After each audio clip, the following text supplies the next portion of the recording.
The National Sculpture Society presents an interview with Walker Hancock at his Lanesville, Massachusetts studio. We are honored today to have an interview with Walker Hancock, one of our country's foremost sculptors.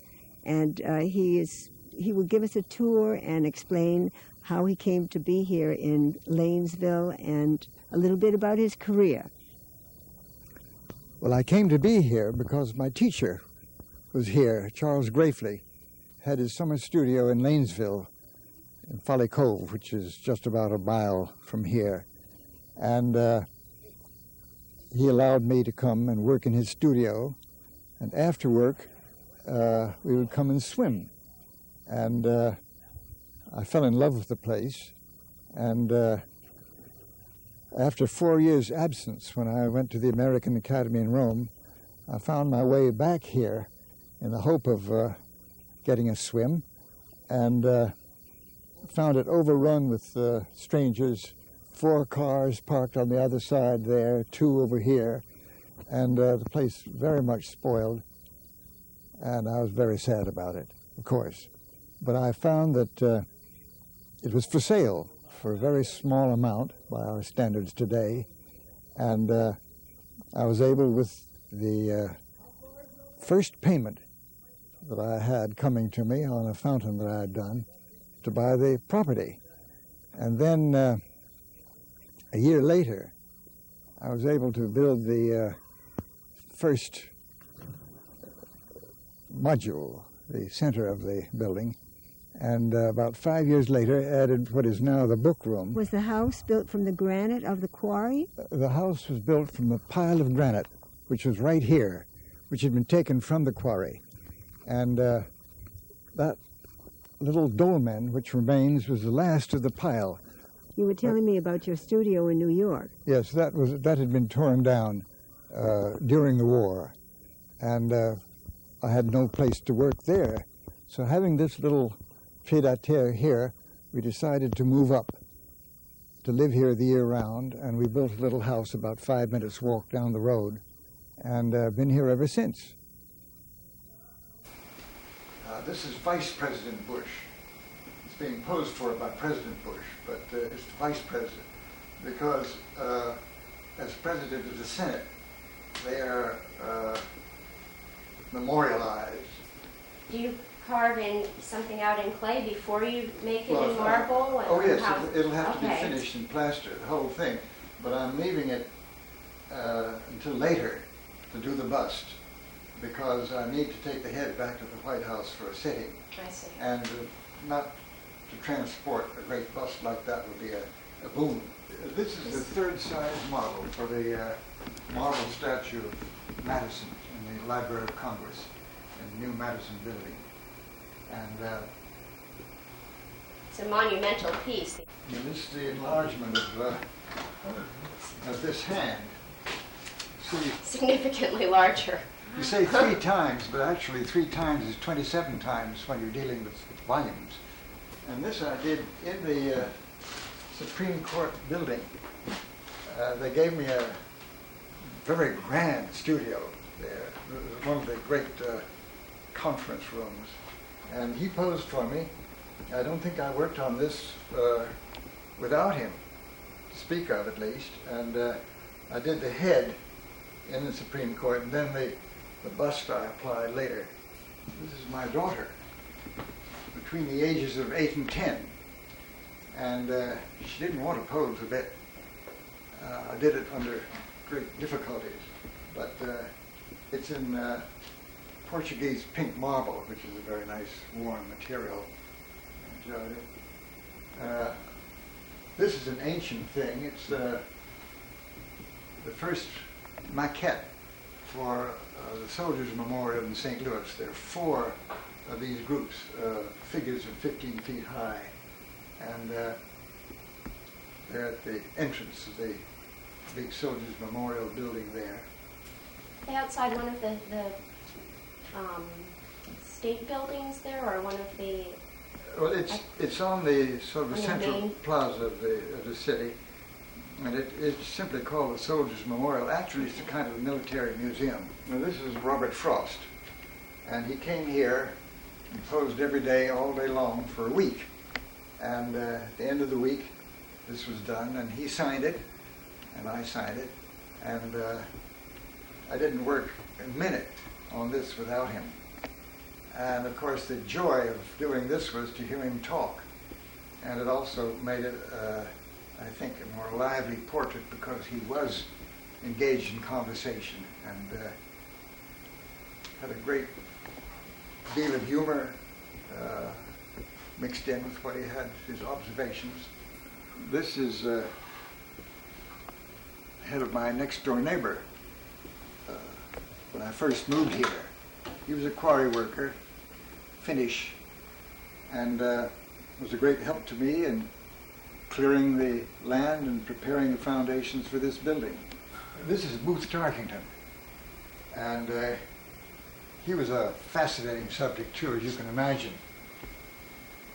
He talked the whole time. When it was finished, he had a rather interesting comment, I thought. He looked at it as if it were the portrait of somebody else. And he said, well, I think you know that he was a writer. And I think you know that he was a humorist.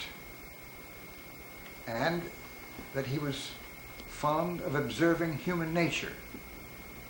And that he had decided that since it was human nature, the best thing to do would be just to laugh about it. These are little sketches that I did of action in basketball. It was basketball as it played in high school by amateurs, not professional basketball, because I thought that the more accidents, the more fouls, the more interesting it was as sculpture. And my effort here was to do as active a thing as possible and make compositions that worked from all sides as part of the fun. Get them so that they would be interesting from every view. This I did in the early 30s when I didn't have any work to do at all, any commissioned work, just as a practice piece. This, as you see, is a piece of the full-size model of the Pennsylvania Railroad War Memorial. That's the third size. And this again is the third size of another piece that's in Philadelphia, Air. And third size seems to be the convenient size in which to study a large thing. How long have you been working in Gloucester and working and living here? I built that room in the year 1930, but I did have my studio in New York at that time until the war. And so that until I came back from the Army and found my studio in New York gone. It had been torn down to make a big housing project. Nothing could be rented there, so that I had to come here to live and work. And we built a little house down the road, about 5 minutes walk down the road, and we've been here ever since. What was your first major commission? The first major commission was the Mashmeyer Memorial Fountain for the St. Louis Zoo. And I was given the choice of subject, which made it a very pleasant affair. And so I chose a Zuni Indian charming the birds, because it was to go outside the great aviary. And so I call him a Zuni bird charmer. And it was a drinking fountain as well as a sculptural figure, so I enjoyed that immensely. Lovely opportunity. You grew up and studied sculpture in St. Louis. Yes, I right? studied first with Victor Holm, who had been sort of an apprentice of St. Gaudens. So I was introduced to sculpture very much in the tradition of St. Gaudens. And what brought you to the East Coast? Charles Grayfley, who was my teacher in Philadelphia.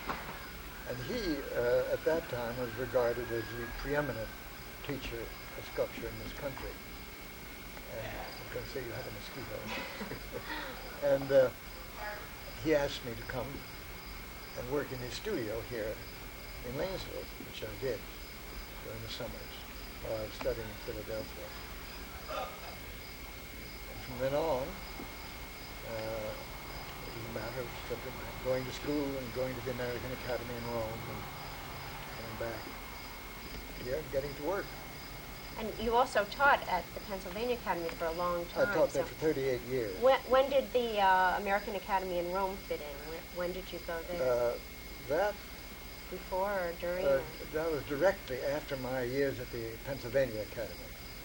I went to Rome from 1925 to 29. I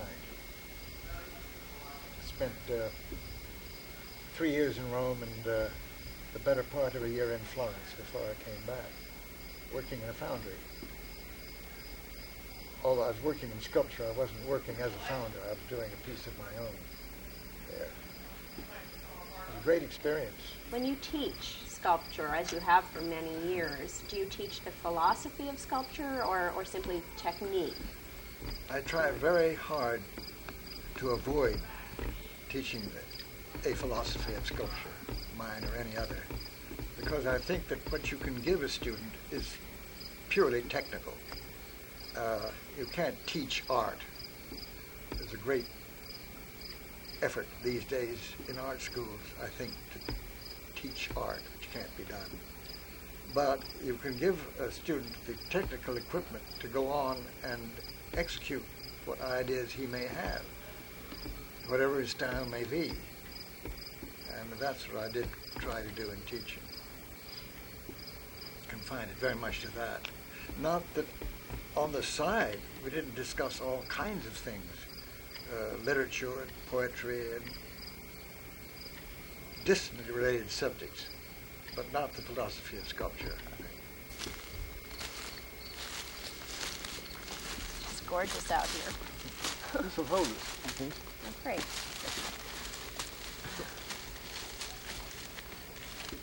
Well, this is a loaded question, but what do you think has influenced your work the most over the years? I mean, whether be it a person or a movement or nature? Well, I think nature. It's very tempting to say my teacher, because I realize that what I do is, in a sense, an outgrowth of his style. But I simply loved life as I see it, nature as I see it, and that's the reason I'm still a realist. And I think it's that rather than anything else. I was very much interested always in people, in movement, in heads, portraits. And I think that's what has been responsible for the way I work, the kind of things I do. And then I think the other thing that's influenced me very much is the kind of thing I've been commissioned to do, because I enjoy carrying out commissions. I like the challenge of having to solve a difficult problem. And so many of the things that I've been commissioned to do required a realistic approach. Which single work of yours over your entire artistic career do you think was most successful in realizing your goals or what you set out to do with that piece? Well, it's hard to single out one piece. I think perhaps the way of answering that is to think of a piece that you haven't wanted to change, because usually after a thing is up and it's too late to do anything about it, you want to make it different. And I think that from that standpoint, the monument in the 30th Street Station in Philadelphia is probably the one that I can endure. That's a magnificent work. I look at that and I don't feel even now that it would be improved by any important change. So I suppose that's the answer. Okay, as a follow-up to the last question, which was your single most successful piece, which do you have a piece that you feel is your least successful? To answer that, I should take the advice of Daniel Chester French, given to me when I was a young student visiting him as doctor. He said, never criticize your own work to anybody because they will quote you and forget to tell who they're quoting. So I'm not going to tell you which is my worst work. Okay.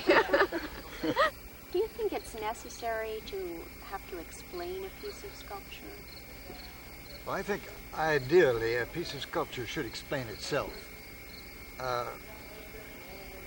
In the late 1900s, early part of this century, it was the custom often to use a kind of symbolism that did need explanation.